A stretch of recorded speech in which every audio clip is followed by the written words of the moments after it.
Alright, so here is an update on the 6.5 Creedmoor AR10 rifle that I did a video on. I didn't really do a how-to, but I just kind of did a video of me building the rifle. And so went out and shot it today, and I just wanted to give some feedback on the build. So I knew going into it, they say that the Creedmoor is not made for semi-automatic rifles, and that's true. A lot of people have issues with them, just kind of beating themselves up and going through parts. So I wanted to just kind of share what I found. If you didn't watch the other video, we're using a 22-inch Faxon barrel. It's a 416 5R rifled barrel.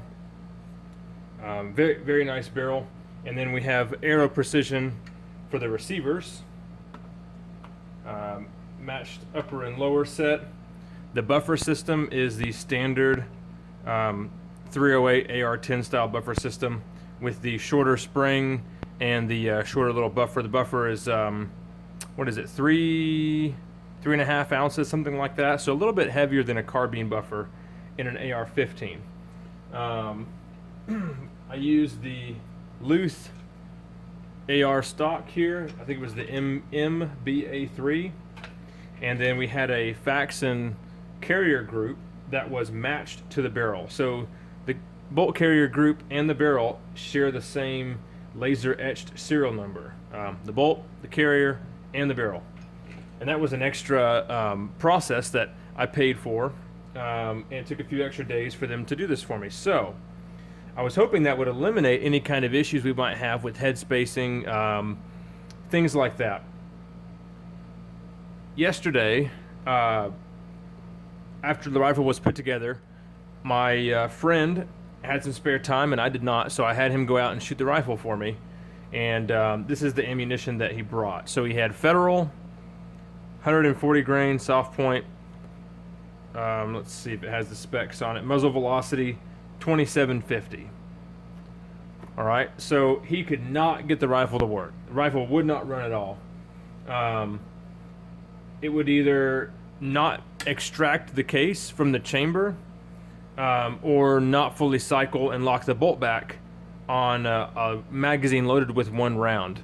And using the recommended 10 round PMag here. So he went through this whole box and just had constant issues. He sent me a couple photos, and I'm going to show you some of the brass here. And at first it kind of sounded like undergassing, because we thought maybe the bolt just wasn't trying to pull the case out at all. But then we realized it was a combination of an overgassing issue and an extractor claw tension issue. So I'm going to see if this is going to focus for you guys. Man, you may not be able to see, but the extractor claw is putting extremely heavy marks here on the brass, trying to yank it out of the chamber, and the rounds were sticking in the chamber. They would not come out at all. You'd have to drop the bolt home and then pull it back, and he said that the rounds would come out. So I kind of tried to talk him through it over the phone a little bit, and it just wasn't happening. So he brought the rifle back over to me, and the first thing I noticed was the gas on the SLR gas block was almost wide open. And he said that he had to get it open that far just for the gun to run. So first thing I did was we took everything apart, made sure that the gas block was properly centered. You can look at the carbon ring around the gas port and see if it's, you know, one way or the other. That was not an issue. Everything in the lower end was fine. So I took the bolt apart, and I noticed some things that are not very good. A little bit unsettling here. So take a look at the carrier where the cam pin goes in its locked closed position. You can see chipping.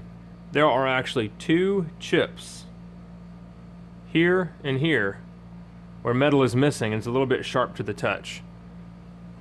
And I noticed that, and a tiny bit of deformation on the cam pin itself, right at the top of this ridge here. So it's really not bad at all. It's barely even noticeable. So I said, well, maybe that was part of, you know, like an overgassing issue. Well, it doesn't quite make sense that it would be overgas, because if the rifle was working extra hard, you may see some chipping in this area. When the bolt is closed, it goes like this. So I'm kind of thinking that maybe the bolt was improperly machined and this relief was not quite where it should be. Maybe this cut should have been further out this way. So with the bolt slamming home and pushing this cam pin closed like that, was chipping that section over there. So it really wasn't that bad. I said, you know what, maybe, you know, it was just a machining issue. Let's go run the gun. So I cleaned it up. Oh, also to add to it, the gun was bone dry before, not a single drop of oil, and that was my fault. I thought I had lubed it up before giving it to him to test out, and I did not.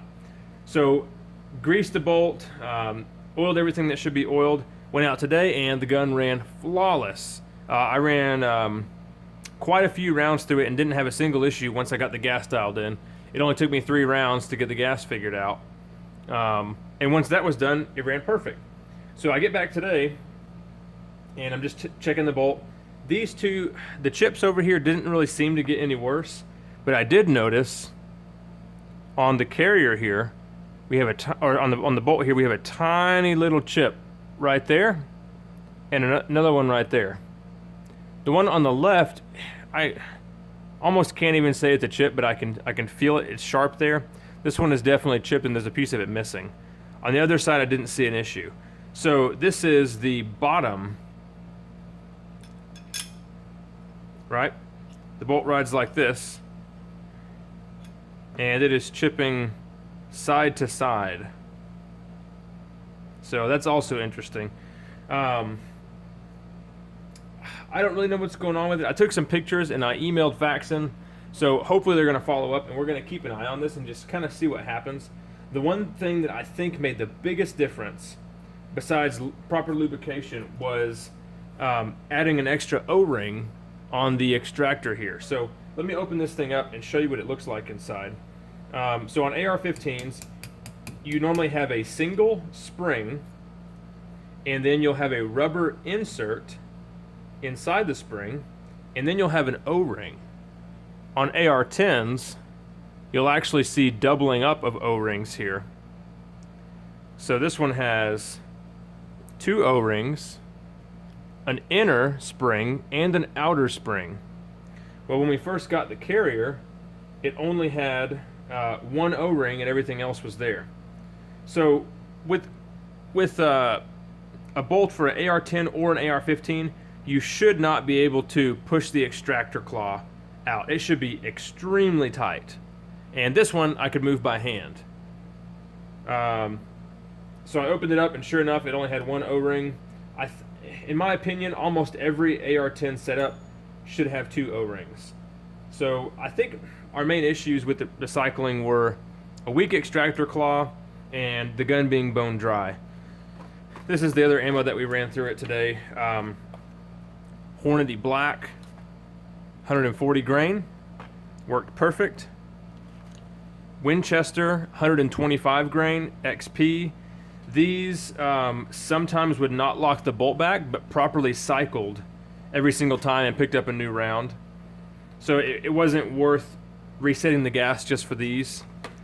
The Remington Core Locked, I shot a full box of these. These work great. These are also 140 grain. And the ones that did the best, in my opinion, was the Hornady Super Performance. And these are, 129 grain. These are moving really, really fast, and these actually perform the best. With all of these, we did get really reliable extraction. I was able to pick up every grouping from the same pile of brass to inspect it and didn't notice anything weird going on.